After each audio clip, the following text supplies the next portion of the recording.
Bueno, buenas tardes. Vamos a dar comienzo a la conferencia de Oliver Marchart. Yo simplemente voy a decir unas palabras brevemente para agradecer en primer lugar a Oliver su presencia, que haya decidido, que haya aceptado acompañarnos esta tarde aquí para inaugurar con esta conferencia el Máster en Estética Contemporánea que ha dado comienzo este año, ¿no? Y simplemente pues, quiero agradecer a Oliver y a Juan Evaristo, a las personas que han hecho posible, también desde NED Ediciones, que nos pueda acompañar hoy, que lo haga presentando este libro que se discutió ayer en Traficantes de Sueños sobre estética conflictual y digamos también subrayando la importancia de los temas que Oliver va a tratar aquí para los intereses que nos concitan tanto en el máster como en el grupo de investigación de estética contemporánea, que estas cuestiones de estética y política son del máximo interés, ¿no? Sin más, doy la palabra a Juan Evaristo. Muchas gracias, Oliver. Vale, gracias Jordi. ¿Qué tal? Buenas tardes a todos, a todas, a todes. Para quienes no me conozcáis, soy Juan Evaristo Valls Boix, profesor de esta casa. Y como decía Jordi, bueno, es un honor tener aquí con nosotros a Oliver Marchart. Haré una breve presentación de él para quien no le conozcáis y sin más dilación procederemos a la conferencia. Oliver Marchart es profesor de teoría política en la Universidad de Viena. Es el investigador principal del proyecto europeo Prefiguring Democracies y en su trayectoria, que está marcada por la investigación en estética, teoría del arte, cuestiones como las bienales y el comisariado, y sobre teoría política, destaca en particular dos cuestiones que explicaré. La primera de ellas, la investigación que dio lugar al libro Pensamiento Político Postfundacional, que se publica en los 2000,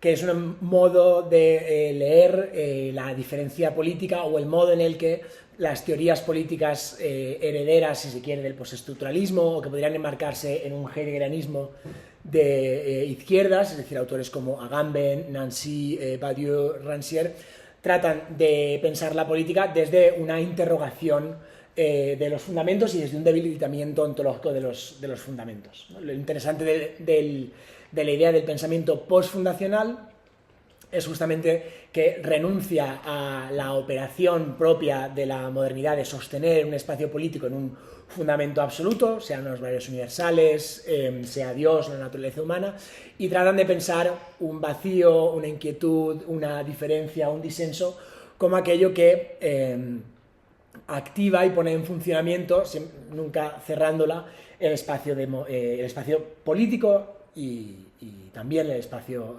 democrático. Ese es, digamos, uno de los principales libros, una de las principales contribuciones de Oliver Marchart a la teoría política contemporánea, y me gustaría dedicar también su particular trabajo y su investigación en torno a la filosofía de Ernesto Laclau y Chantal Mouffe y sus teorías del populismo. Cito uno de sus últimos libros, que es Thinking Antagonism, de hace unos años, en Edimburgo University Press. Y bien, el interés de convocarle aquí en el marco del máster es justamente, bueno, este libro que publicamos ahora en castellano, que tiene unos pocos años, Estética Conflictual, que es un libro que justamente trata de vincular estas dos áreas de trabajo que acabo de señalar a través de la pregunta por la potencia o la vocación política del arte, ¿no? Es ahí donde aparece la teoría de una estética conflictual, donde todo el aparataje conceptual del populismo, de los antagonismos, trata de preguntarse de qué modo el arte, las artes y el activismo artístico interviene justamente ahí, abriendo escenas de conflicto, construyendo esferas públicas a través del antagonismo. Y bueno, estas son, digamos, las principales contribuciones de Oliver. Nos hablará hoy de todas ellas, pero bueno, me sumo al señalamiento de Jordi de que justamente la pregunta de la relación entre estética y política o de la vocación política de las artes parece hoy de mucha relevancia, toda vez que, bueno, como sabemos, las artes están continuamente asediadas por lógicas económicas y bueno, por dinámicas de infrafinanciación que pueden venir por distintos programas políticos. Pero sin más dilación, porque nos hablará de todas estas cosas y más y mejor, le cedo la palabra a Oliver, reiterando el agradecimiento y el placer que va a ser escucharle. Thank you very much. Well, thank you for the introduction. I must apologize that I will be giving this lecture in English. We shortly discussed, or briefly discussed, whether I should read it out in Spanish. For a number of reasons, decided not to in the end, which might be better that way. But please feel free, if you have any questions afterwards in the discussion, to ask in Spanish. I'm very good at pretending to understand Spanish, so feel free.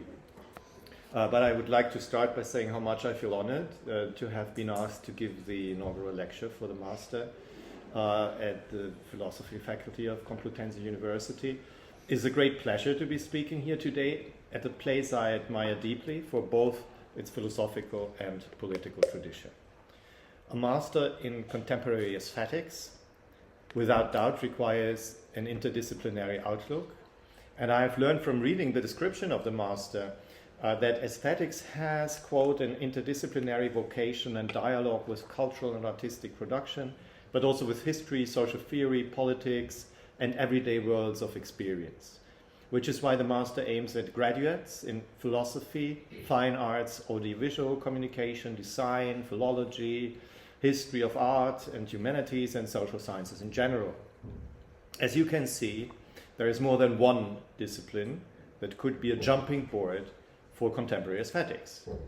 Regarding my own disciplinary formation, let me just mention that it started with philosophy, art history, and theater studies, went through media studies and sociology, and ended in political science, and in particular political theory. Hence, what I hope to develop today as what I call a post-foundational aesthetics, and I will come to that, does not have a particular disciplinary anchorage, as you will realize in a moment. I will be speaking, as it were, from more than a single position, not merely because there is always a plurality of positions regarding a single object, but because this object, art, is plural by nature. But I will come to that. Let me start with showing to you a dance performance in the public space. This will be the only demonstration material, as it were, that I brought today. So please look at it carefully. See whether it works.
Okay, I think we can turn it on again, the light.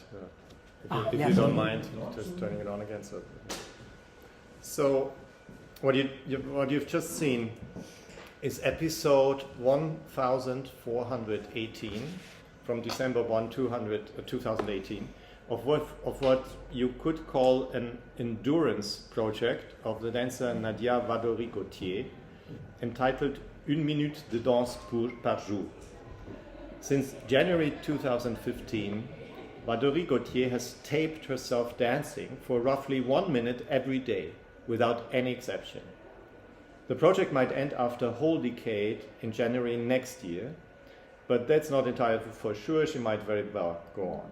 More recently, she has also started to issue dance cards, carnet de bal, with which she invites other dancers and choreographers, among them quite prominent ones such as Max Stewart, to do daily 1-minute dances themselves. Her inspiration comes from Friedrich Nietzsche's famous phrase, "And lost be the day to us in which measure hath not been danced, und verloren sei uns der Tag, wo nicht einmal getanzt wurde." So every day in which you haven't danced is lost. Consequently, Vadori-Gauthier did not let a single day pass by without dancing. In public, alone, or with strangers or friends, or in more private situations. As she herself explained her long-term project, and I quote, "With my minute of dance, I dance every day in the interstices of daily life. I slip between things with them. I accompany them an instant on their way. I summon the invisible, the unformed, the sensed. I don't aim at polemic or confrontation in a binary mode. I exist in multiplicity, interweaving heterogeneity. Here, no uppercase A art, not representation, but an art, lowercase a, mingled with life, which becomes indissociable from it." Vadori-Gauthier also danced, always for 1 minute, on many political demonstrations. In the episode I presented, we see her dancing in Paris at a Yellow Vest protest. Again, there are certainly different ways of approaching this piece, but I would claim that an aesthetic approach, as I imagine it, will have to reckon with the fact that the piece itself is inherently plural, that it differs from itself. First of all, it is only one episode from a huge sample of currently 3,540 1-minute dances. But then it is not entirely clear to what kind of genre all this belongs. Is it a conceptual piece? Is it an endurance performance? Is it some sort of video art? Has it to do with relational aesthetics? Does it create social situations of interaction? Is it art in the social interest? Is there a political intention that would allow for calling it political art or even artistic activism of the kind I've discussed in the book mentioned by Juan Evaristo, Estética Contemporánea? Or is it simply dance for the dance's sake? Or are these sort of questions hopelessly outdated? Let me take the risk of putting in front of you a bold claim. Before we are in a position to discuss all this, any approach that takes seriously the concept of aesthetics would have to take a step back. We need to take Vadori-Gauthier by her own word when she says, quote, "I summon the invisible, the unformed, the sensed." There is certainly a lot of unformed or not yet formed going on in this video. And there are many things indicated either can be sensed visually and audibly, you heard it, you saw it when watching the video, or could have been sensed by those who were there, for instance, the tear gas and the smoke and the smell of burning barricades. So rather than analyzing this video in detail, for which there is no time, unfortunately, I would like to elaborate on such a basic conception of aesthetics. But I will return to the video at the end of my talk. Admittedly, contemporary aesthetics, which is what we're talking about, the title of the master program, can be many things, and I would not want to impose a particular meaning on it. But historically, as you may know, aesthetics was understood to be the discipline engaged with sensible experience, not necessarily with art. So what I propose to do, and I would suppose an inaugural lecture is the right place for it, is to go back and revisit the original meaning of the term aesthetics, derived from the Greek word for sensible bodily perception, aesthesis, because it is by revisiting the very beginnings of the discipline that we can understand what a post-foundational aesthetics, which I propose, means, and how it relates to the political, which is precisely the aim of my presentation as indicated by the title, Towards a Post-Foundational Aesthetics, Art Between Autonomy and Heteronomy. Heteronomy here standing for the political, for politics. So doing so will, of course, require us to ignore for a moment the contemporary and instead embrace the untimely. So, as you know, there was in the last decade or so, there's a lot of discussion in the art field about this concept of the contemporary. What counts as the contemporary? What is it? I think the discussion is inconclusive. We still don't know what the contemporary is. Maybe we can, in the discussion at the end round, we can talk about what the contemporary is. What I propose is to think not about the contemporary, but the untimely, with Friedrich Nietzsche's notion of untimely meditation, of that which seems not to be contemporary. But if you think of Nietzsche, he maybe was the most contemporary person at his time who thought he was untimely. So maybe the untimely is the contemporary, but we can discuss this later on. So we need to return, that is my claim, to the historical moment when the modern discipline of aesthetics was formed. That is back to Alexander Gottlieb Baumgarten's Ästhetica, whose first volume was published in 1750. Perhaps even further back to his Metaphysica, which was published in 1739. As Baumgarten expounds in his Metaphysica, our soul consists in the capability of registering things that are obscure, confused, and cloudy, or as Valéry Gautier would have said, that are invisible, unformed, and sensed. In fact, these perceptions are obscure, confused, and cloudy because they are sensible perceptions, perceptions we receive through our senses. And yet there can be a science that is occupied with exactly this form of cognition, the sensible cognition. At this point, the following definition of aesthetics is proposed by Baumgarten. He says, the term aesthetics refers to the logics of our so-called lower or inferior, that is, our sensible faculty of cognition, rather than the higher faculties of rationality and intellect. Aesthetics names the philosophical doctrine of the lower form of insight or knowledge. It opens a field of philosophical inquiry that will later be called by Immanuel Kant in his Critique of Pure Reason the transcendental aesthetics, concerned with precisely the a priori principles of all sensibility, in his case, space and time, the conditions of possibility for anything to appear in our mind that we receive through our senses. So far, the story might be well known. But now, something highly interesting happens in Baumgarten's attempt at defining this newly found or invented discipline of aesthetics. Baumgarten does not seem to be content with a single dimension of aesthetics, the psychological one, as they said at his time. He starts to add up on this definition by approaching it from three different angles, or rather by weaving three further definitions into his first one. Each one of these new definitions is quite amazing in my view, given the restricted scope of philosophical options at his time. Not that they were entirely original, it is the twist he gives to them which is original. And they open a window to aesthetics in our current understanding. Let me take these three additional definitions in turn by putting them, for reasons of exposition, in my own order. The first supplementary definition of aesthetics reads as follows. Aesthetics is the art of a thinking that is analogous to reason or rationality. At first sight, the claim is not spectacular. Classical metaphysics would always differentiate between rationality on one hand and sensible experience on the other. But it's clear that with a dominant rationalist approach, also came a hierarchy that placed reason and intellect on the higher end of human faculties and our senses at the lower end. Baumgarten at first glance appears to take on board this hierarchy by sticking to the terminology.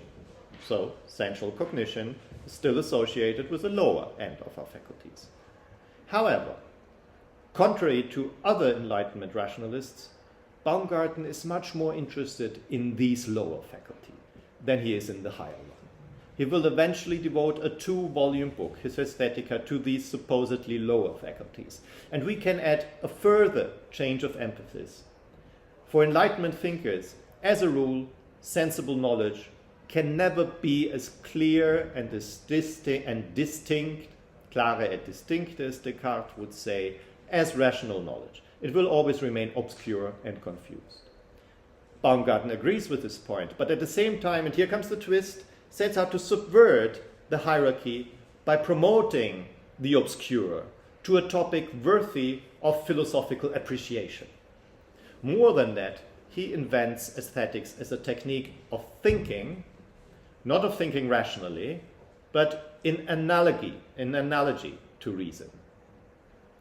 It is possible, that is the claim, to think with and through our senses, or with sensual means, rather than with the means of reason and intellect alone. This is quite an amazing idea, because it puts our senses on equal footing with our rational intellect. Baumgarten is far away from the rationalist habit to depreciate our senses. So what are the consequences for those of us who do aesthetics? If we were to translate Baumgarten's first additional definition into something like an aesthetic imperative for practitioners of contemporary aesthetics, this imperative would be think with your senses, meaning don't rely, as most of the Enlightenment tradition did, exclusively on reason. Take into account the complex and probably obscure sensations that you experience. But what exactly do we have to understand by a sensible thinking that is not purely rational?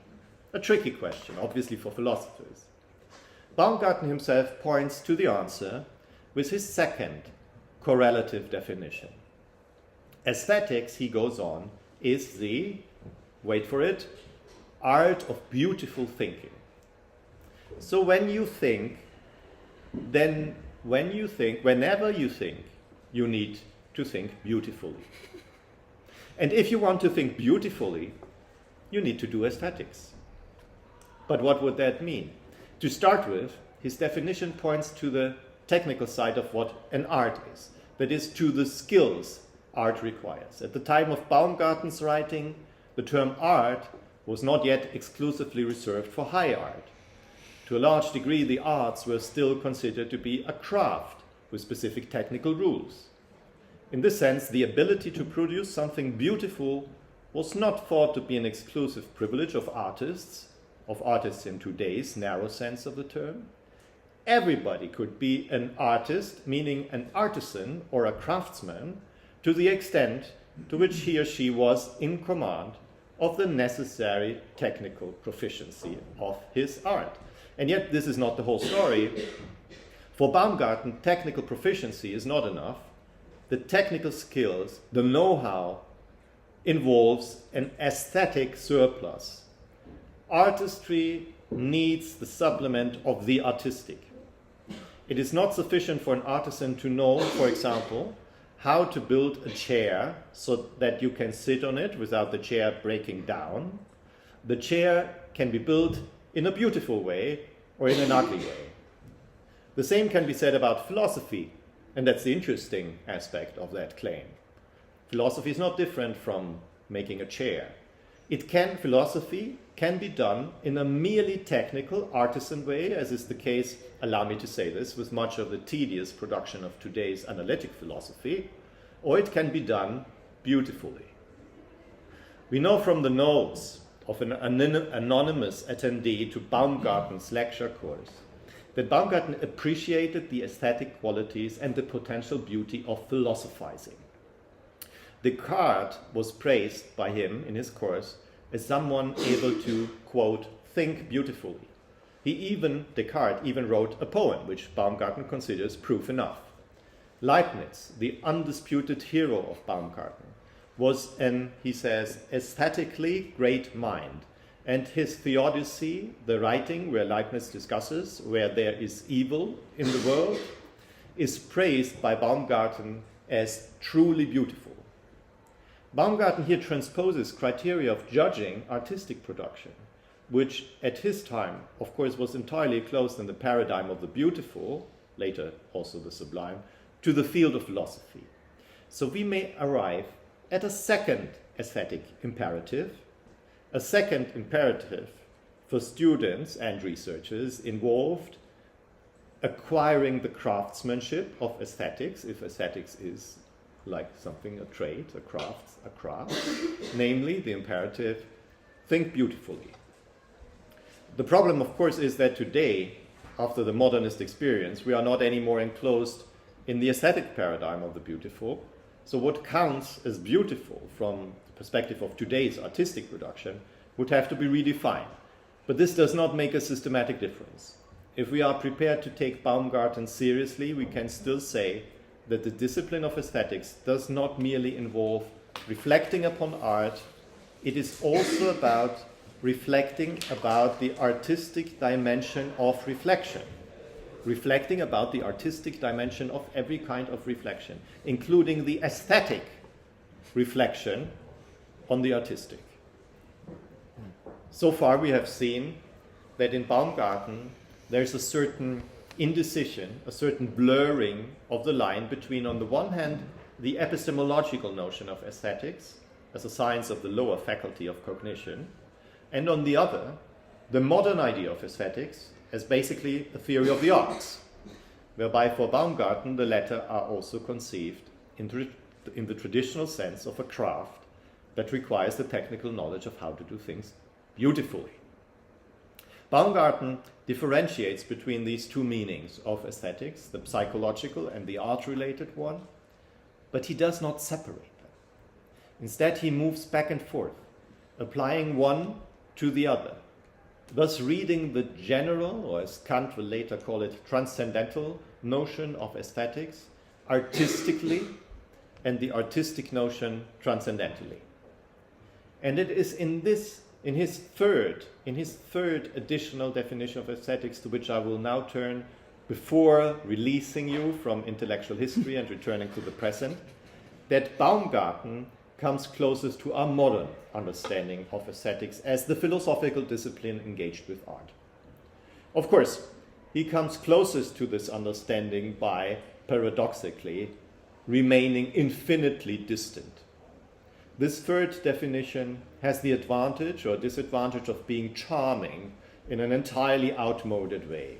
Baumgarten defines aesthetics as the philosophy of the graces and the muses, philosophia gratiarum et musarum. You may ask, what in heaven's name is that? Now, the charites in Greek mythology, or the graces, the gratia in Roman mythology, were the goddesses of beauty, charm, creativity. It is customary to speak about three graces, but different antique authors present different numbers. There could be many more than three. The same for the muses, who were in charge of inspiring artists and poets, but also scientists and thinkers. Again, the number of muses varies, and the question of numbers is key here. And while there can be no doubt that the figure of the muses springs from a masculinist imaginary, I'm more interested on this occasion in their number rather than their gendered identity. Because the question is, how many are there? Well, there's a plurality of graces and muses because they are in charge of the arts, and the arts in the pre-modern world can only be envisaged as a plurality. There is no such thing as art in the singular. This also explains why the graces and the muses were not only in charge of what today we would recognize as artistic genres, they were also in charge of non-artistic practices such as astronomy, memorizing, or contemplation. So given that there are varying accounts, is it possible to determine the exact number of graces and muses? This sounds like a typically scholastic question, but it's not. For if aesthetics is the philosophy of the graces and the muses, how can we determine the limits of this discipline? How can we define its realm of application, as long as we cannot determine the number of all the arts with which the discipline is concerned? The answer we are prepared to give will define the limits of the discipline. To answer this question, let us make a huge... So the question is, how many muses are there? A strange question, I agree. Let us make a huge leap into the present. To, in my view, one of the most, in fact, beautiful aesthetic tracts of the last decades, Jean-Luc Nancy's essay on precisely the muses. It may look like a weird endeavor, an act of philosophical madness, to map the aesthetic categories of antiquity onto our present understanding of aesthetics. What have the muses to do with contemporary artistic production? And what sense does it make to speak about the arts in the plural after the conceptual sea change at the end of the 18th century that left us with the concept of art in the singular? So, because before, art only existed in the plural, as the arts. Now, Nancy, anachronistically, wants to take some distance vis-à-vis the modern, generic form of art and insist again on its plural nature. If you do this, you will encounter two problems. The first is that it is simply impossible to ignore the historical conceptual development and return to the good old times when things were only available in the plural. Hence, a modern understanding of art, as for instance in Hegel's aesthetic theory, will have to tackle a fundamental dialectical tension, according to Nancy, between the inevitable plurality of the arts and the absolute unity of art in the singular. Secondly, if the plurality of the arts is granted, where does it end? This is the problem of numbers I mentioned. Nancy's reply regarding this problem is, it doesn't end anywhere. The plurality is radical. The muses are countless. More than that, their force consists in introducing further and further differentiations, not only between different art genres, which anyway tend to multiply. Just think of more contemporary inventions of art genres, such as, you know all this, performance art, conceptual art, land art, pop art, op art, mail art, minimal art, eat art, participatory art, new genre, public art, art in the public interest, relational art, meme art, context art, installation art, sound art, video art, digital art, research-based art, and so on and so forth. Nancy goes even further by letting the muses split up our sensation internally. Differences, he says, mushroom everywhere. Color, shading, pastosity, luminosity, tinge, texture, emphasis, perspective, shape, gesture, movement, shock, roughness, timbre, rhythm, seasoning. This goes on a whole page. I don't read it out everything, you know. So we are touched by all these muses in different ways.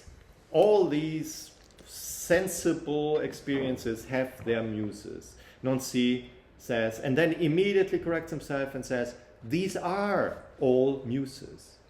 The force of muses consists in their furor of differentiating, their craziness of differentiating. Nevertheless, we cannot return to the innocent plurality of pre-modern times.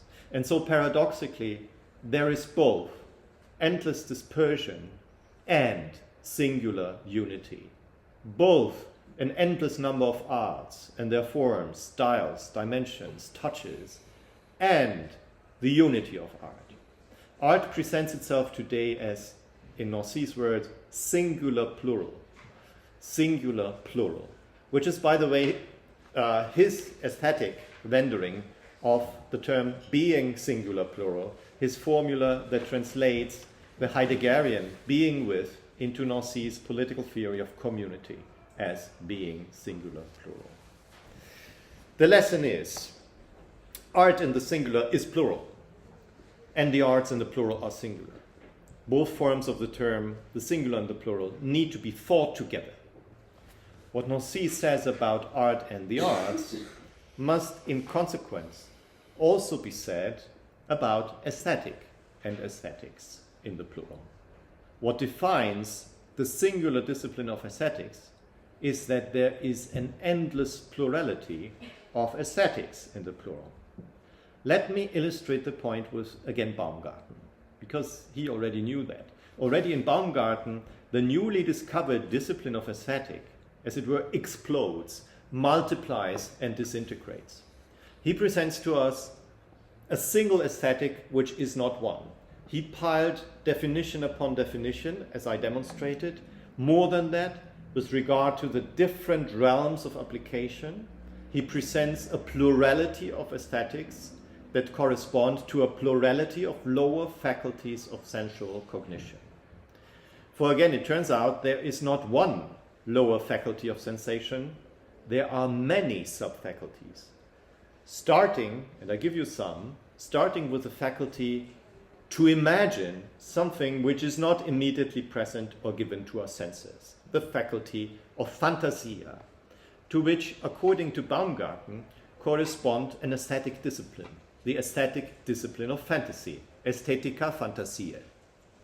Then there is the faculty of acumen, of penetrating insight, perspicacia, to which also corresponds a particular aesthetic, followed by the faculty of memory and its corresponding aesthetics, the art of memorizing. Then you have what he calls the facultas fingendi, which is the poetic capacity to create fictions, which he also calls aesthetica mythica. He then adds the faculty of foresight, previsio, the imagination of the future state of the world, because the future, in his words, emerges from a present permeated and impregnated by the past. So the particular aesthetic or subfield of aesthetic concerned with seeing into the future is called mantic, which is also the art of soothsaying. Then there is the facultas diudicandi, the faculty of judgment, which decades later will become important in Immanuel Kant's Critique of Judgment, where one finds Kant's actual philosophy of art, and which includes all matters of taste. This is the object field of what already Baumgarten calls critical aesthetics, aesthetica critica. Then the mantic or soothsaying, as divinatio, strangely returns under another title, the title of praesagitatio, or sensual anticipation, including prophecy, which for him, interestingly, was existing. You know, we would perhaps not agree anymore with that point. And finally, Baumgarten mentions a facultas characteristica, which is the faculty of signifying, of connecting signs with things. And he subsumes under this label of an aesthetica characteristica all sorts of linguistic disciplines: philology, etymology, syntax, grammar, lexicography, graphic, rhetoric, and poetic. I gave you this list not to bore you, but to inspire you. So if you want to engage in any of these strange kinds of aesthetics, please go ahead. And more importantly, I wanted to illustrate the open-ended nature of what aesthetic means or can mean. I'm making the same point as Jean-Luc Nancy made with regard to the uncountable number of muses. For what is most striking about Baumgarten's list of aesthetics is that it is basically arbitrary. Everybody could come up with further additions to his list. There is no clear-cut line of demarcation because this is simply a taxonomy without any logical rule. There can be as many aesthetics as you can come up with because there is no logical reason why one could stop at any point and feel content with Baumgarten's taxonomy. So after this long detour into the philosophy of the graces and the muses, we could come up with a third aesthetic imperative, which is be your own muse, develop your own aesthetic. There can be plenty of it, which is exactly what I'm going to do in the remaining part of my lecture. I'm going to propose an aesthetic, a political aesthetic, or to be more precise, a post-foundational political aesthetic, claiming that aesthetics is a form of political thinking of political thinking in disguise. Let me explain this, starting with the term post-foundationalism. What do we understand by post-foundationalism? We can describe a post-foundational as post-foundational, a theoretical stance that does not rely on ultimate foundations such as God in religious discourse or reason for Enlightenment thought. Such an ultimate foundation is immune to revision due to its social transcendent status. It is beyond our social reach. It is impossible to change, to alter. You might say that God and reason are foundations of the past, but just think of today's many religious fundamentalisms, or the still overwhelmingly rationalist tendency in the political thought of current liberalism. Every political discourse claiming that there is no alternative is foundationalist, as is any discourse that, for instance, derives our behavioral options, the options of how we behave, from the human genome, is from our genes. For market radicals, the invisible hand of the market or market competition has the function of an ultimate ground that should determine how society works. A post-foundational approach, on the contrary, assumes that no such ultimate ground is available. However, such a post-foundational approach must not be confused with a strictly anti-foundational approach. To claim that no ultimate ground is available is not the same as saying that there are no grounds whatsoever. A society without any foundations would be a chaotic, a psychotic affair, without any institutions, any rules, any laws, any customs, and so on, because all this serves as a provisional foundation in the absence of an ultimate foundation. Hence, it's not an all or nothing question. The social world is built on plural, provisional, contingent, penultimate grounds. But make no mistake, it is only because of the absence of an ultimate ground that we are forced to work with makeshift foundations. Hence, we must envisage the absence of an ultimate ground as an active absence, an absence that makes itself felt in moments of crisis, when provisional foundations start to crumble and we are forced to repair them or build new ones. This is why Heidegger says with a beautiful phrase, the ground grounds as abyss. Jean-Luc Nancy, as a left Heideggerian, was very well aware of this in his thinking about the muses. The arts, he holds, confront us with the absence of ground, and at the same time confront us with the tricky question of how to create a ground on an abyss. For Nancy, the question leads back to the irreducible plurality, he also speaks of heterogeneity, of such a ground or abyss. Quote Nancy, "How and in what way can we create the ground if there is no such thing as the single ground? It consequently has to emerge from the heterogeneous. The ground does not create itself and cannot be created in any way either. The ground is the evidence and openness of being. But the plurality of the world is more than the plurality of one world. It characterizes the world as a heterogeneity of worlds, and this is what the unity of the world consists of." Let me translate this as good as I can. It is precisely because there is no such thing as the single ultimate ground that we must assume a fundamental heterogeneity at the very ground, which opens as an abyss. The unity of the world is not the ironclad totality of everything which is in the world. The unity of the world consists of the very heterogeneity of worlds in the plural.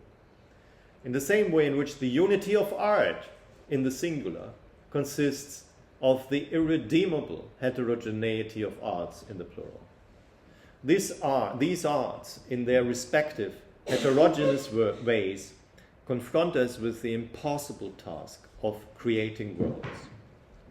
The task is impossible, but no less necessary, because these worlds, as well as the unity of the world, can only be created on the basis of a ground that does not create anything by itself, because it's simply a groundless abyss.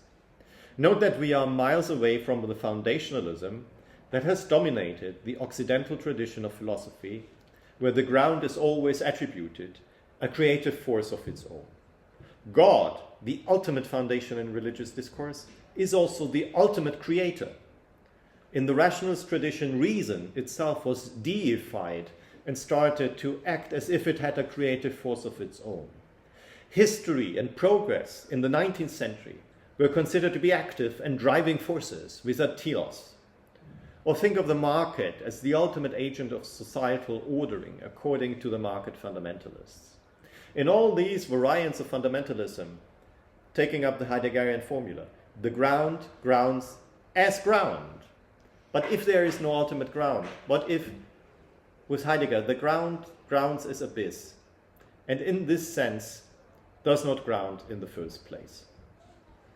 Aesthetics, being the theory of the lower faculties of cognition, provides us with a possible answer to this question.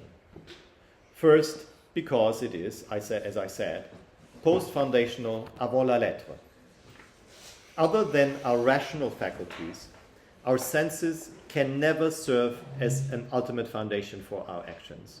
Baumgarten already expressed this post-foundational intuition when he spoke about the ground of the soul, the fundus animae. The ground of the soul consists of the totality of confused and obscure perception. It is a, quote, campus obscuritas tenebrarum, a field of obscurity, darkness. Remarkably, for Baumgarten, darkness is not a bad thing. It's a given because we are sensible creatures and we have to reckon with it. Any process at clarification, any process of transforming darkness into some sort of chiaroscuro, of mixture between clarity and obscurity, can only proceed gradually from a background of darkness. Or translated into our own vocabulary, any process of grounding is built on an abyss which will never provide a stable ground. Therefore, the foundations we build will be shaky, simply because, to quote Heidegger once more, there is no ground off the ground. From this perspective, my announcement at the beginning of this talk that I will be developing a post-foundational aesthetics was perhaps slightly misleading, because there is nothing to develop. If I'm correct, then aesthetics is in itself and has always been already post-foundational. But is it also political? Just to remind you, my claim was that it is both post-foundational and political, and that aesthetic thought is political thought in disguise. Aesthetics, I claim, is an implicit way of reflecting about politics, and even more so, the political. The claim, should it be correct, has a practical implication for research. For if aesthetic thought is in its essence political thought, then it is advisable for political theorists to engage with aesthetic, as much as aesthetic theorists should engage with political theory. Why is that? My argument is simple. Aesthetics, being post-foundational, is political to the extent to which every post-foundational theory is and must be political. Just think about it. If no ultimate ground is available, provisional grounds in the plural need to be established. This, however, will not happen on a clean slate. Every attempt will always encounter the resistance of already established institutions, rules, or customs. There will be political actors who defend the status quo, even if it is crumbling. There will be forces with a vested interest in keeping up existing foundations. In short, the creation of new foundations or the defense of existing ones involves a power struggle, and in this sense, politics. It would be naive to assume that the field of the arts is for some reasons dispensed from politics. This is the point where I'm prepared to disagree with Nancy and with a particular aesthetic tradition. Eventually, his picture of a singular plurality strikes me as much too harmonious. The muses are actually quite militant creatures. Even Baumgarten seems to catch a glimpse of their militant nature when describing at one point our senses as weapons. If we were to translate this into Baumgarten's language, the lower faculty of sensible cognition would also be the place of a facultas politicandi, the faculty to engage in politics, to politicize. This faculty is certainly a lower faculty, because it has little to do with the higher faculties of reason and intellect cherished by liberal rationalists. It has to do with the sensible realm in the widest possible meaning given to sensibility by Baumgarten. We could even say that there can be no political action that would not pre-propose some, if not all, of the sub-faculties Baumgarten presupposes. And I just told you about them. How can you act politically if you are not equipped with the faculty to imagine something, a political goal, for instance, which is not immediately given to your senses? It's impossible. So any political thinking will indeed require an aesthetic of fantasia, an aesthetica fantasia politica, if you wish.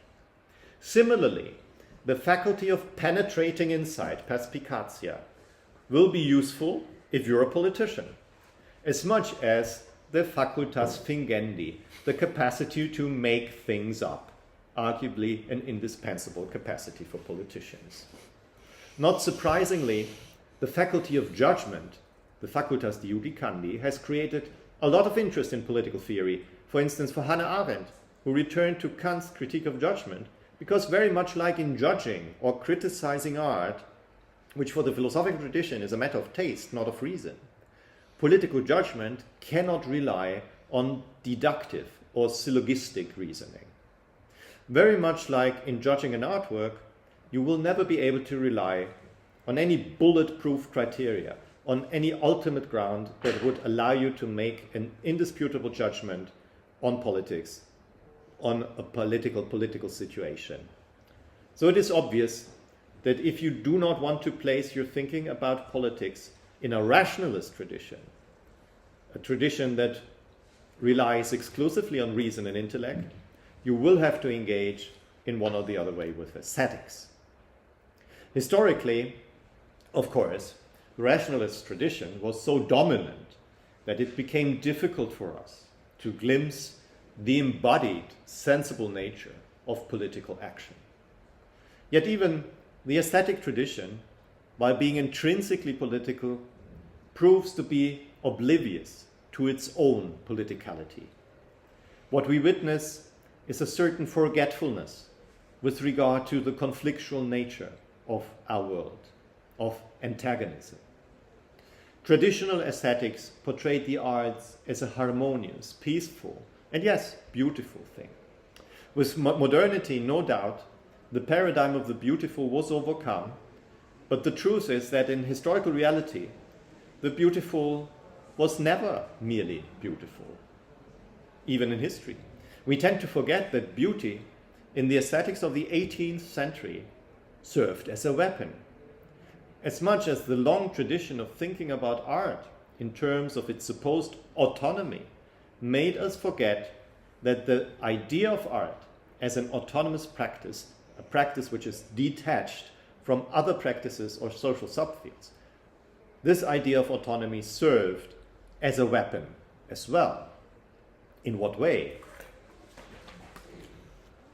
The modern view of autonomous art is the outcome of a political historical process, of a hegemonic paradigm shift. Starting in the Renaissance era, it developed over a few hundred years, culminating in the bourgeois revolutions. It was the newly emerging class of the bourgeoisie that weaponized the idea of autonomy in their fight against feudal society.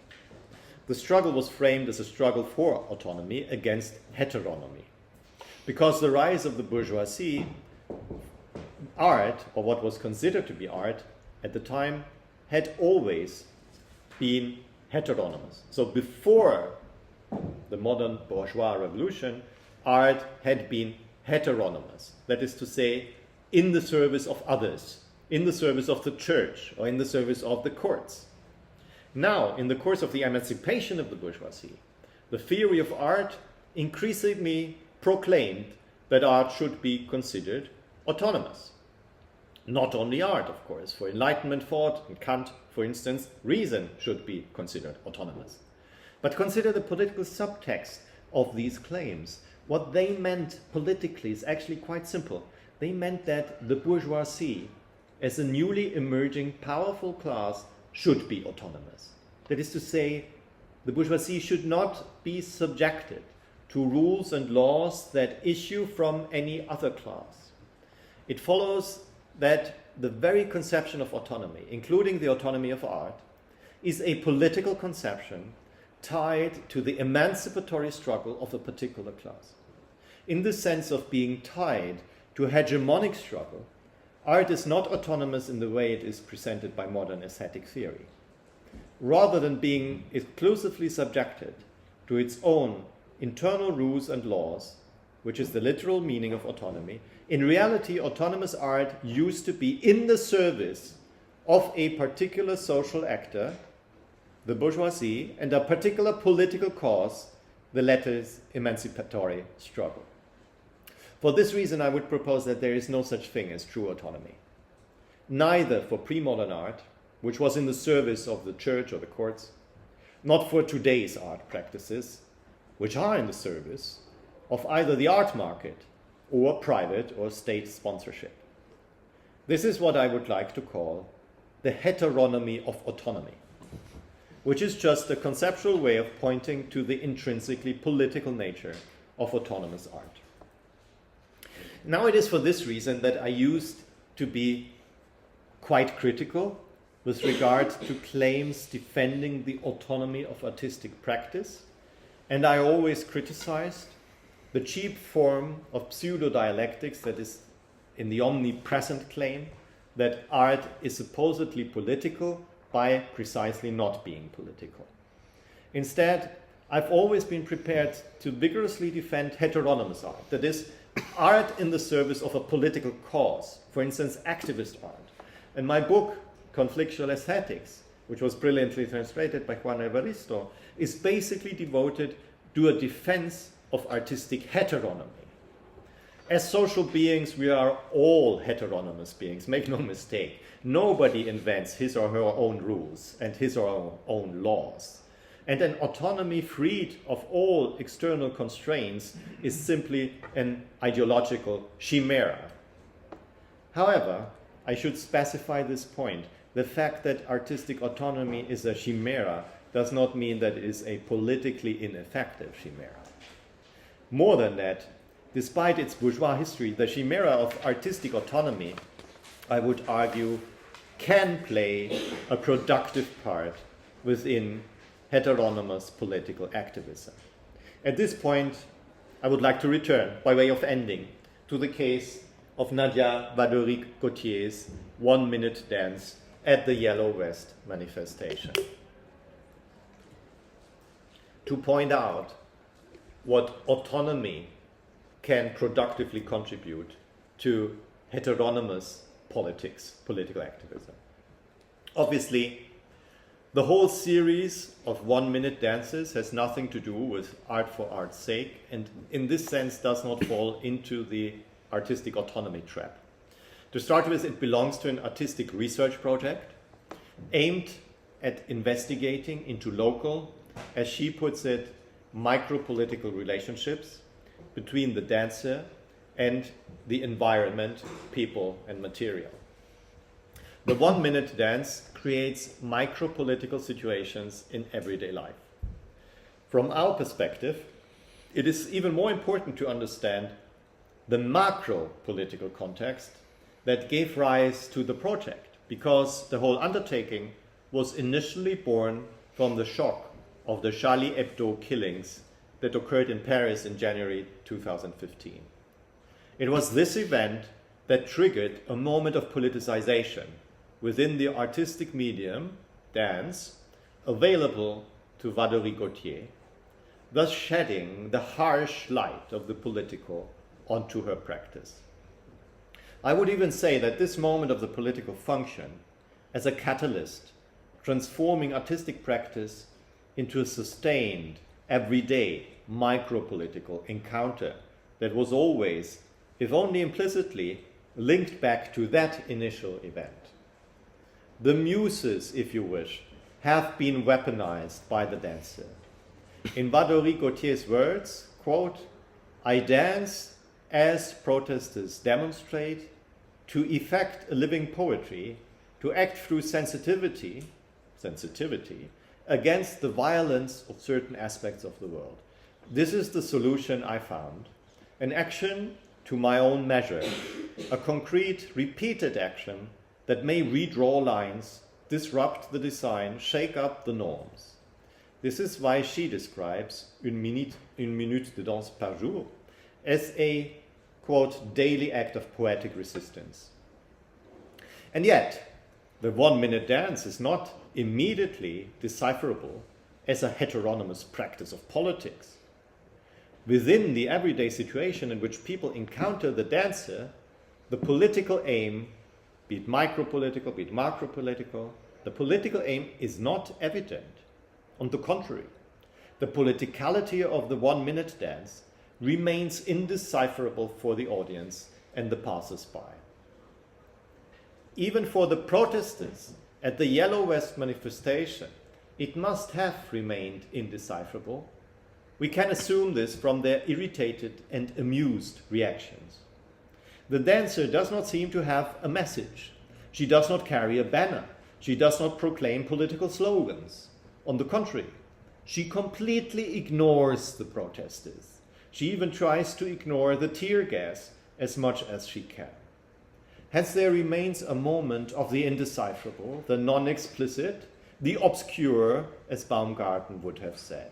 And I would claim that we must read this moment as a remnant of autonomy brought to the entirely heteronymous action of political protest.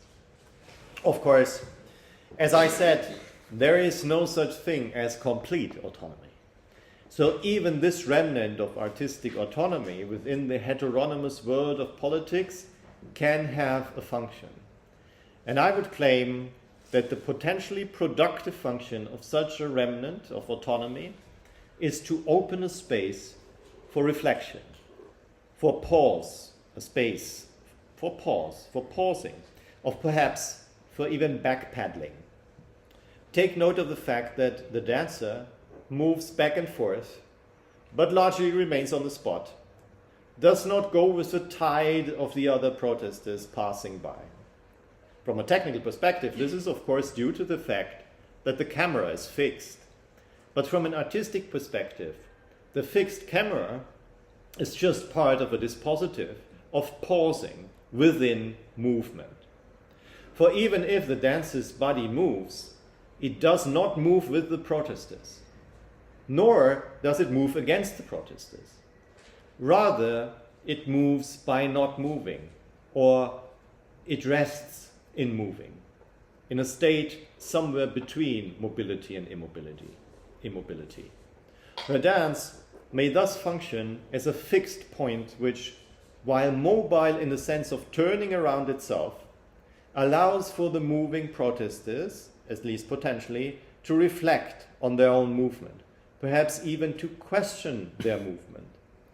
Immobility or resistance to mobility may instigate a moment of self-reflexivity, perhaps even self-questioning. Not that it was guaranteed that such moment occurs, and I don't know whether it occurred, but the dance, for roughly 1 minute, opened a temporal and spatial frame that could have allowed for it to occur. It is here, in this 1 minute vacuum, that we encounter the political function of heteronymous autonomy. So thank you very much for your attention. I know it was a bit long, but I'm all the more grateful for your attention. Thank you.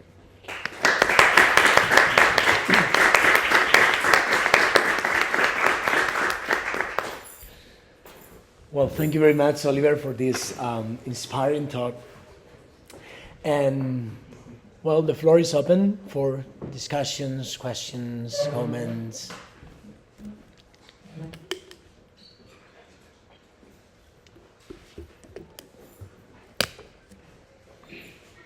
Are there any Baumgarten specialists in the room?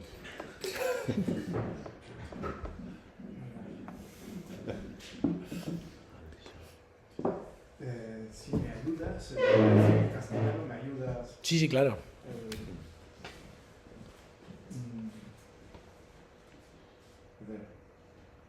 Autonomía, heteronomía, ¿no? Voy a plantear, complejizar esta relación autonomía-heteronomía.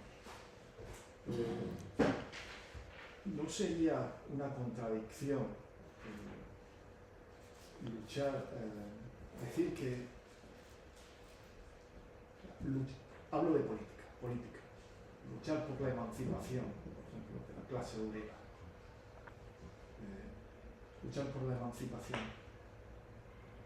autonomía, por tanto, por conseguir una emancipación, una autonomía, una libertad de la clase obrera, y al mismo tiempo servirse la clase obrera del arte, de un arte que es heterónomo, es decir, el arte, el instrumento que utiliza es un instrumento que no es, que sirve, es decir, la relación amo y esclavo. Luchamos contra la relación amo y esclavo, contra esa diferencia, pero al mismo tiempo, en el ámbito de la estética, del arte, hay una relación de amo y esclavo, en el sentido de que las formas estéticas están subordinadas, dependen, son un instrumento del fin político. No habría una contradicción entre, no sería lo ideal que hubiera una tensión al mismo tiempo que el arte está al servicio. ¿No sería una manera de servir a la emancipación, a la desaparición de la diferencia entre amo y esclavo?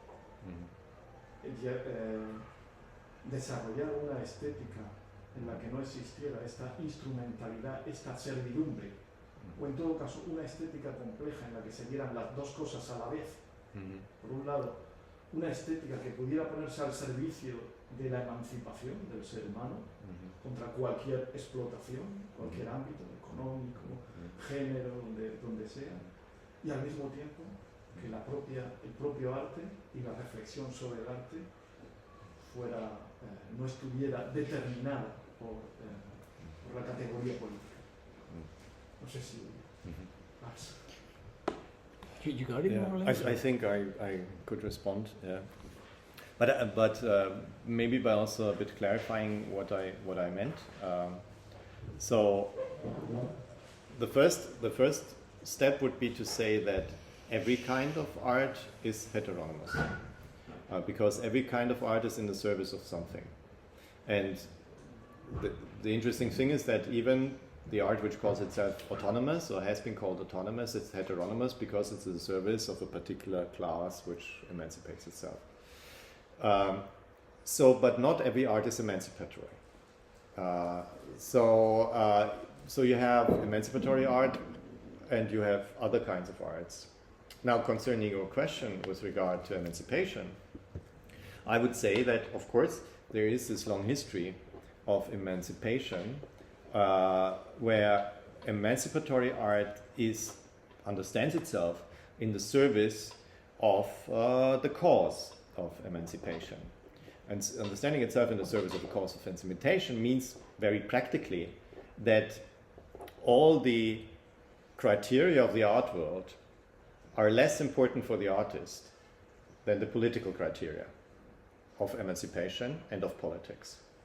Because art then becomes, you know, this famous poster of May 68 in Paris, where you have l'art au service du peuple, and you have a hammer, and the head of the hammer is basically the letters L-A-R-T. So art becomes a hammer, it becomes an instrument. and it is in the service of the people. There are many cases in classical modernist emancipatory art. For instance, the Workers' Dance League, which is one of my most favorite examples, the New York Workers' Dance League, coined this fantastic slogan, I'm talking about this in the book, of dance as a weapon in the revolutionary class struggle.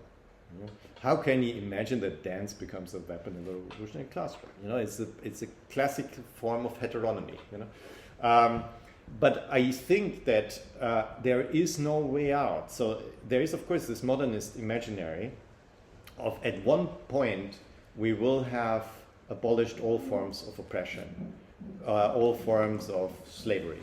And so then art will be free. Art in a free society, art can become free, and where everybody is autonomous in that society, like in Marx's fantasy of the future, then everybody would become an artist as well, which is actually a classical way of thinking about it, right? If you think of art, of course, Marx did not say a lot about the future communist society, but what he said that everybody could be a poet, so everybody could be an artist because everybody could be autonomous. I mean, that's the whole point of it. So there is also this fantasy of autonomy, which is very deeply inscribed into emancipatory movement after the bourgeoisie. It's inscribed into the movement of the working class, and I think we carry it still with us, if we think of the future of an emancipatory, liberated future as a future of total autonomy, where everybody would be totally autonomous. I think that's a fantasy. I think it's an ideological fantasy. There will never be any such future. It simply doesn't exist, because it would mean that the world has been purified of all politics, has been purified of conflict, has been purified of antagonism, which is unthinkable. So that means that art, like any other social practice, has this moment of heteronomy. There is nothing in the world which is totally autonomous. And nonetheless, there is the fiction of autonomy, which can have real political effects. That's interesting. So that autonomy can be productive, It can, still today, it can be productive to claim that, even for artists, it might be productive to claim, the role of the artist when, for instance, otherwise they put you in jail. So you're doing something which is illegal, and then, well, it was just art, I'm an artist, so please leave me alone, It can be a protective measure, autonomy. And in that sense, it can be, in many other senses, it can also be productive.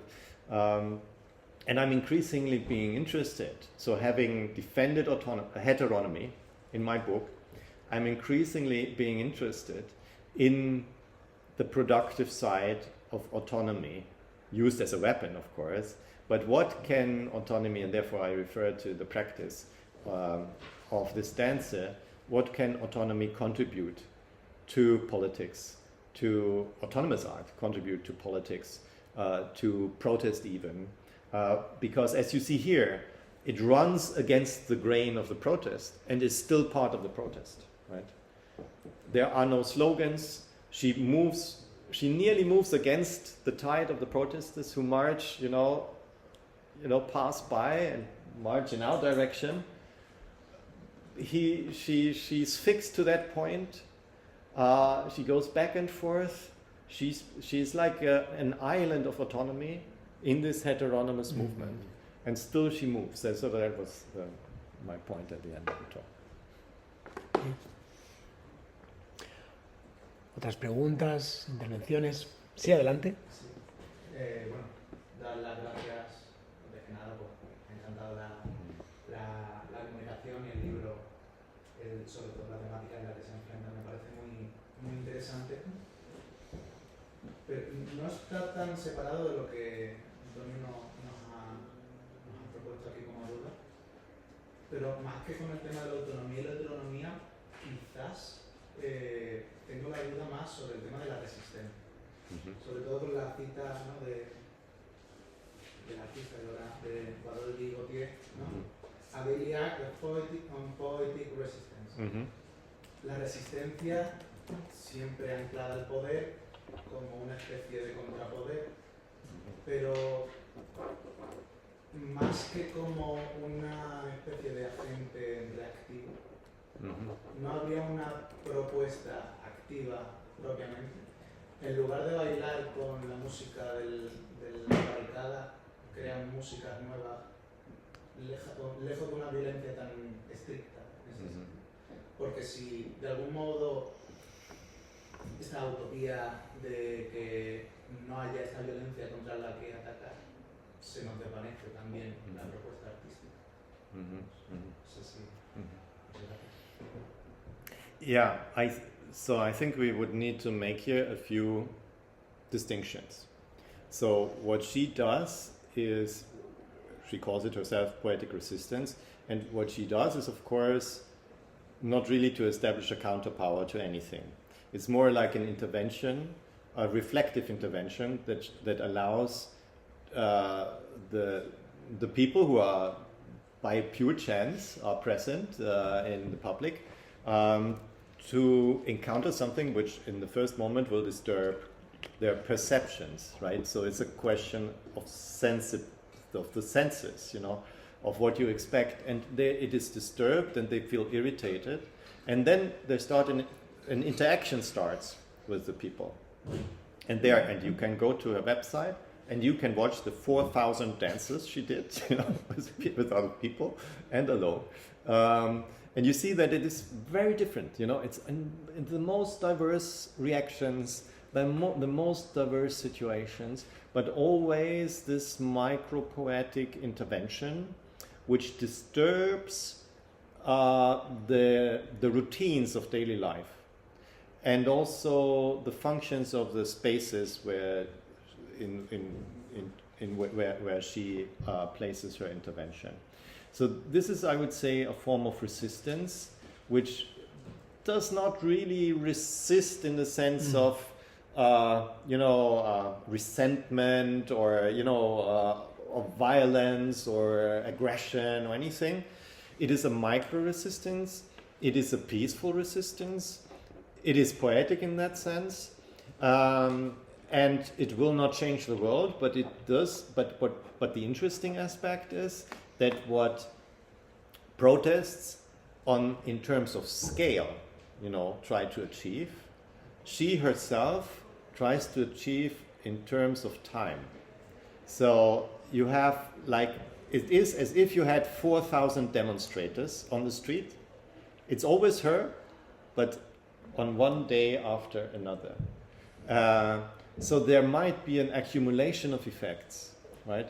I'm not saying that you can do a revolution with that, but I'm saying that what she thinks about for like a Gramscian like myself is also important, because how to shift hegemony. You shift hegemony not only on the grand scale, of course you need a party and so on, but you also shift it on the terrain of civil society. You shift it in the medium of what Gramsci calls common sense. So you shift it through everyday interventions by what Gramsci calls organic intellectuals, right? So if you have this effect of accumulation, then a political effect might emerge from them, which is more macro-political than micro-political. And I'm very much interested in this passage from the micro to the macro level of politics, and here through accumulation, if you wish. And also, what happens at the concrete, and I talked about this in my previous reply, what happens if it happens within a protest movement? What happens when it occurs in a political situation? As part of that, so there's a moment of solidarity involved, which is, I think, important. And I do think, for that reason, that it is wonderful, because it is not reactive, as you said. It is like positive, joyful, and whenever it comes to dance in politics, and people are dancing in politics, we were talking about yesterday, because I have a whole collection of videos of people dancing at protest demonstrations in the streets, right? Individuals dancing. You have anarchists in their black outfit dancing tango in the tear gas. You have ballet dancers dancing en pointe or doing a grand jeté in front of policemen. You know, you have all sides, and this brings a moment of joy, yeah, to a demonstration which otherwise would be only purely reactive, maybe violent. You know, and I think that that's a real contribution this kind of, you know, artistic practice can do. I would have another question. It leads in another direction. But I was thinking while you were talking about autonomy and heteronomy, there was another approach to this topic in the 30s, which in the midst of the debate, which was very heated, of political art. And I was thinking about the approach of Brecht and Benjamin, which is not about autonomy or heteronomy. They didn't believe this approach was useful, but about functions of art. And I think it's very interesting. I was thinking, how would you think this could resignify, if it could, your own thesis? I love the talk, and I love how you use Baumgarten. It's productive in other ways than my question can target, so to speak. But it is not that art was subjected to other classes of interest, that art always has a function. Yeah. And this function links it to power and links it to social uses. And I don't know if it is the best example for this Valéry Gautier, but it is about exploring the possibility of opening new functions for art forms, which enables to open other kinds of social interaction which are not expected. And I was thinking, I don't know, I am, maybe it's because I have studied a lot Adorno, I am very tired about autonomy, heteronomy debate, it's maybe my problem, but I was thinking this may be an interesting way of opening up the same discussion from another point of view. I don't know what you think that was. Yeah. Well, first of all, I totally agree with what you said. It would be a different way of approaching the question of heteronomy, but I don't think it contradicts what I said, because talking about the function of art is also talking about its heteronomy, right? Because the function is clear. So autonomy presupposes that art does not have any function outside its own laws and so on.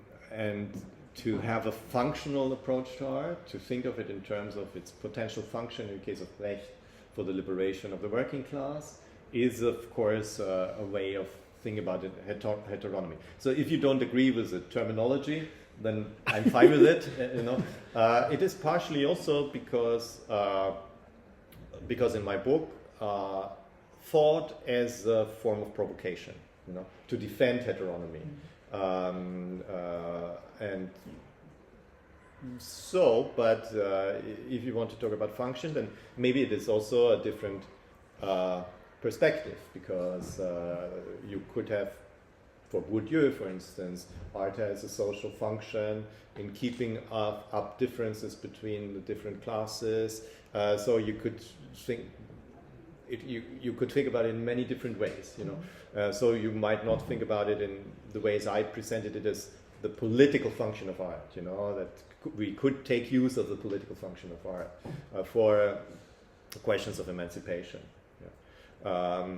Because Bourdieu would simply say that's not possible, you know. So you can have functionalist approaches, which very much, and there I'm a big fan of Bourdieu, and you know, I think the value of description, you know, is great. You know, he's very to the point of what the function of art is in our societies and so on. But with Bourdieu, you always have this problem of his determinism. And so he cannot really think about any other function of art that would be potentially emancipatory. And so I think if you look at it from the side of political theory rather than sociology, then you might be able to start thinking of it. Or if we look at it side of examples like Brecht, we might be able to start thinking about the contributions, the potential contribution of and functions of art within a larger emancipatory movement. Yeah. But I agree with you.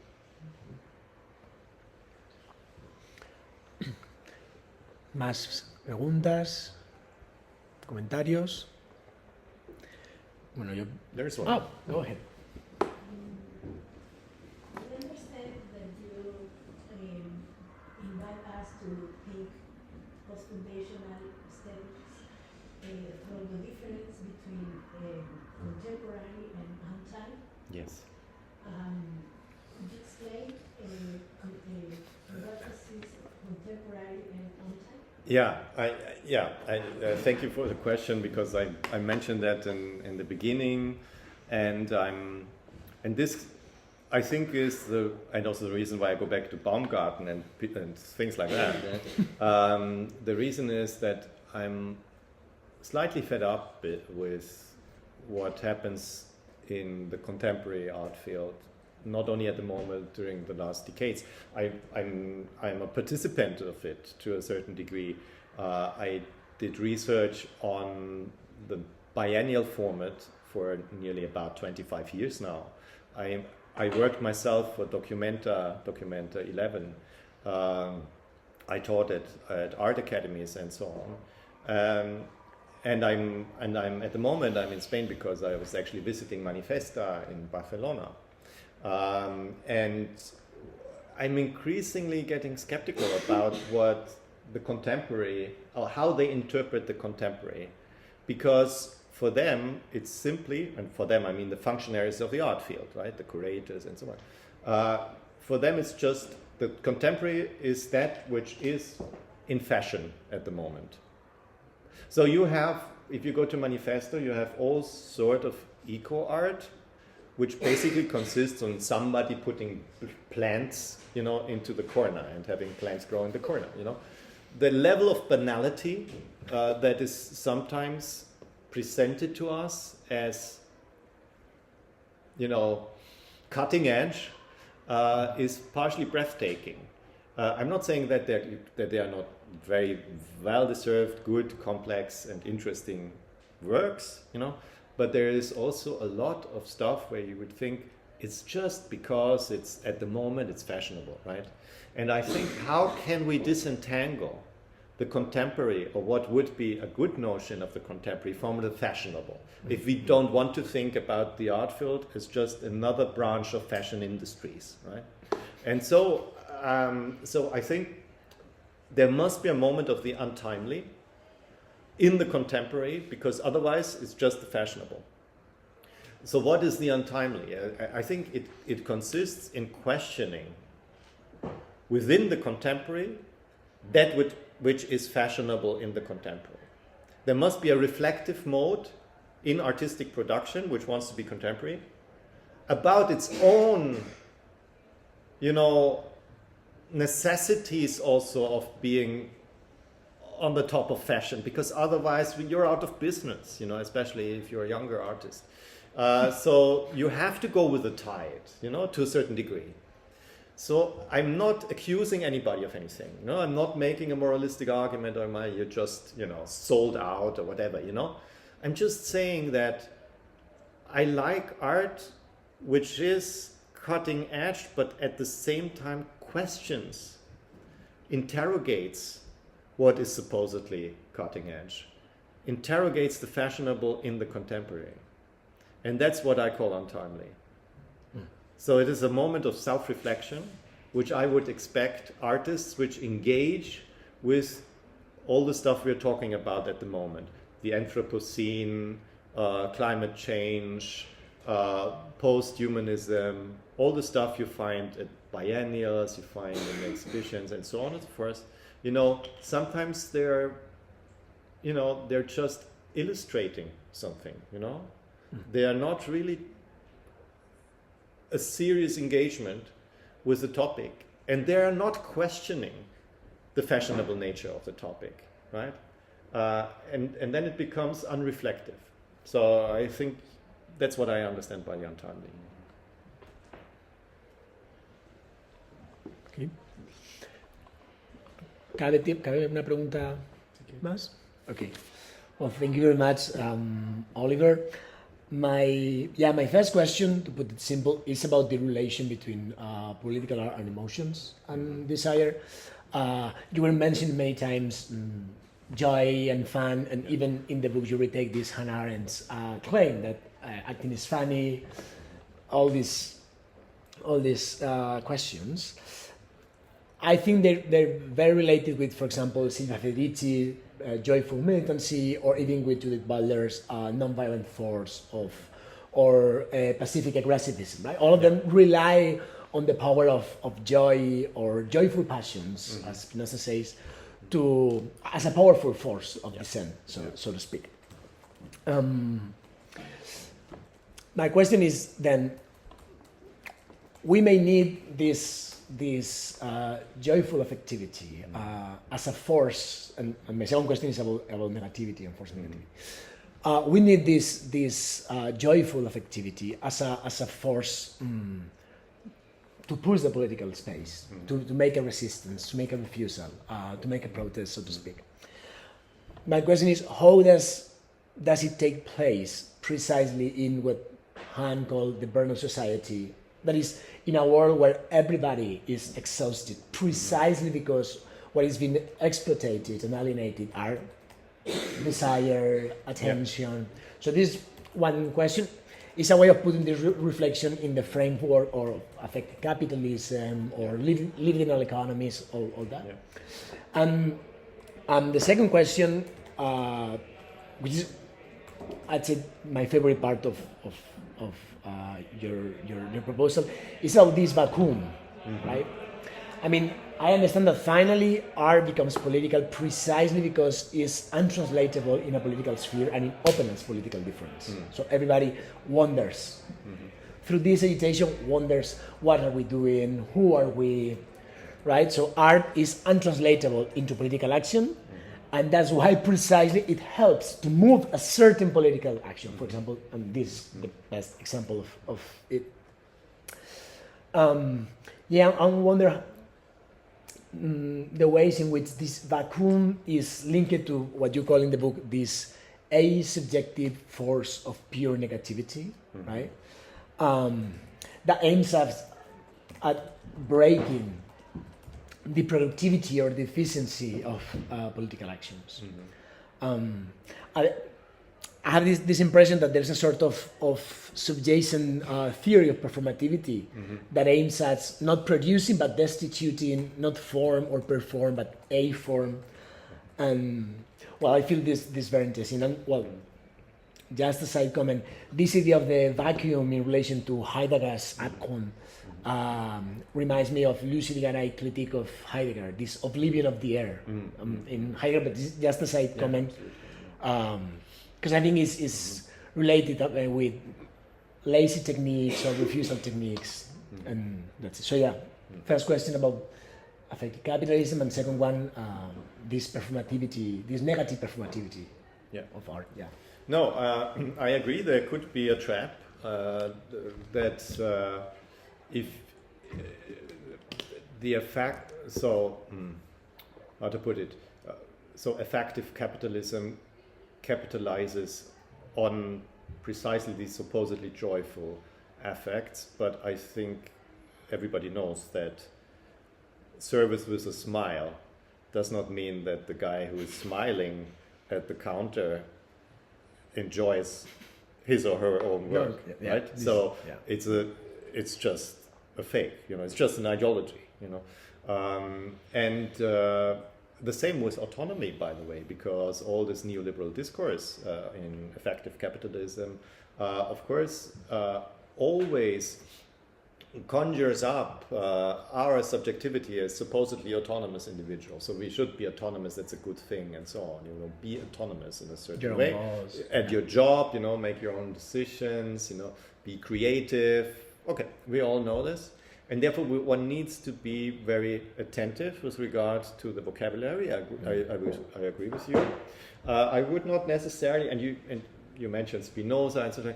I would not necessarily have neoliberals taking away the notion of joy without, us trying to recapture it, you know? So I think that it's a struggle about vocabulary. It's a struggle about the meaning we attach to these words and to these concepts, and we shouldn't give up the struggle. That would be just because you find it in management books, you know, doesn't mean that we can't use it anymore, but we need to be attentive to its downside. And regarding to your second question, yeah, there is an intrinsic relation between this force of radical negativity, which in the tradition of Laclau and Mouffe would be named antagonism, as that which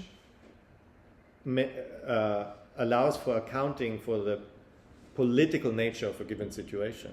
So when there is a demonstration on the streets, it's because there is antagonism, because there is an antagonism which unfolds, because people on the streets are on the streets because they're fighting against something. But at the very same time, usually, there are other cases, but usually they are also fighting for something.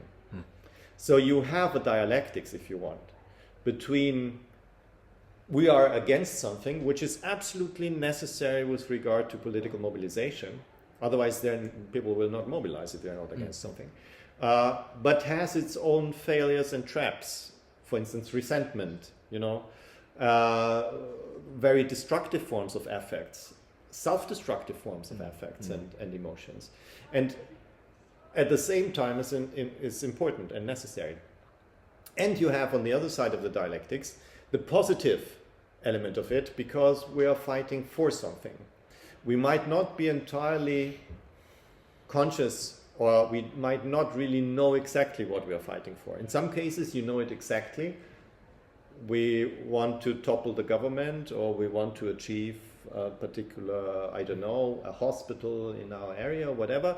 And in other cases we have a vague utopian idea of what we want to achieve. But there is always this element of positivity involved. So I would be careful not to make politics into a purely negative, you know, we're just so Carl Schmittian thing, you know, we are just against the enemy. But in being against the enemy, we affirm something other, even if we don't know exactly what it should be, you know. But there is this, from the affective side, there will also always be affirmative affects involved, not only negative affects. And I think oftentimes activists tend to forget this affirmative side, which has a political dimension, because we have to be clear about what we want, you know, not just not being against something. It's not enough, you know. And there are other forms of activism which are totally oblivious of the negative side, where everything becomes maybe just a question of care, you know, of caring for each other. So you cannot get hold of negativity, of antagonism, of the conflict, or if there is a conflict among us as activists, we immediately leave the room because we cannot stand quarreling with each other, because we always have to be very careful with each other, so we can't stand quarreling. So the whole thing disintegrates and the movement stops. So this is because we're oblivious of the fact that there will always be some sort of conflict in the room, even among comrades. So that's, I think, I would like to insist on the dialectics, I think. Yeah, what I like, on the positive side is that it's based on imagination, you were saying. Exactly. Something that we project that we don't know exactly, but... Yeah. There can be no politics without imagination. I'm making this point with Baumgarten. Interestingly, reading Baumgarten's faculty of imagination, of fantasia, politically, and there is a lot of talk. It's again a question of fashion, even a theory. There's a lot of talk about imagination in the last decade or so. New journals are being founded on social imagination, political imagination, democratic imagination, books appear, and so on and so forth. You know, our own research project at the University of Vienna is about political imagination. You know, how to imagine democratic institutions, which would perhaps function differently from the existing liberal democratic institutions. So what we need is, of course, political imagination, the faculty of political imagination, in order to think about something positive rather than just saying, oh, what we have is bad. That it's a true task to do that. At the same time, self-reflectively, you have to, in terms of self-criticism, you have to say that there is very little achievement in the whole discussion, because it's rather a symptom of the problems we encounter, that we cannot imagine any alternative to what exists, the status quo. And so we talk about imagination, but we can't imagine anything. We just talk about imagination, right? So that's our problem at the moment. I see. Well, so if there are no more questions or comments, we leave it here. Thank you all. Thank you very much, Oliver. It was a pleasure.